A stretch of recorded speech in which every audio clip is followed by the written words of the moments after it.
গণেশকে প্রথম পূজা করার পেছনে বেশ কিছু পৌরাণিক কারণ এবং ধর্মীয় বিশ্বাস প্রচলিত আছে। হিন্দু ধর্মে গণেশ হলেন বিঘ্নহর্তা এবং সিদ্ধিদাতা। এই বিশ্বাসই তার প্রথম পূজার মূল কারণ। গণেশকে প্রথম পূজার অধিকার দেওয়ার পেছনে দুটি প্রধান কাহিনী প্রচলিত আছে। এক, কার্তিক ও গণেশের প্রতিযোগিতা।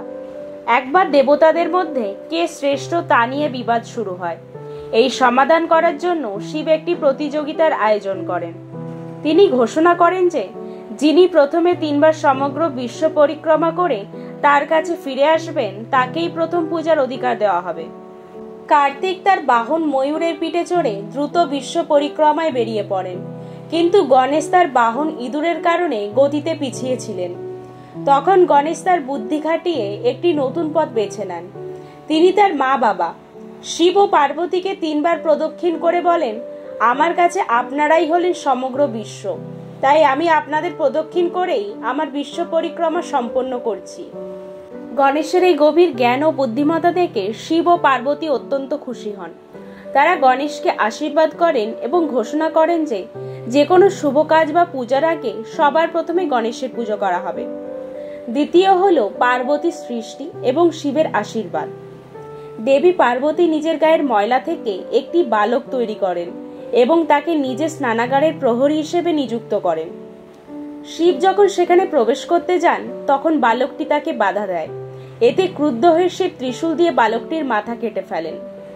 পার্বতী এই ঘটনায় অত্যন্ত শোকার্ত হয়ে যখন সমগ্র বিশ্ব ধ্বংস করার হুমকি দেন তখন শিব অনুতপ্ত হন। তিনি তার অনুচরদের উত্তর দিকে গিয়ে প্রথম যে প্রাণীর মাথা দেখতে পাবে তা নিয়ে আসতে বলেন। অনুচরের একটি হাতির মাথা নিয়ে আসে। শিব সেই হাতির মাথাটি বালকের শরীরে স্থাপন করে তাকে পুনর্জীবন দেন। এরপর তিনি তাকে আশীর্বাদ করে বলেন যে কোনো শুভ কাজ বা পূজার আগে সবার আগে তার পুজো করা হবে, কারণ তিনি ছিলেন মায়ের প্রতি কর্তব্যনিষ্ঠার এক অন্যান্য উদাহরণ। এই কাহিনীগুলো ছাড়াও গণেশের প্রথম পূজার কিছু গভীর অর্থ রয়েছে। এক হলো বিঘ্নহর্তা। গণেশকে বিঘ্নহর্তা বলা হয়। বিশ্বাস করা হয় যে কোনো কাজ শুরু করার আগে গণেশের পূজা করলে সকল বাধা ও বিপত্তি দূর হয় এবং কাজটি সফলভাবে সম্পূর্ণ হয়। দ্বিতীয় হলো জ্ঞান ও বুদ্ধির দেবতা।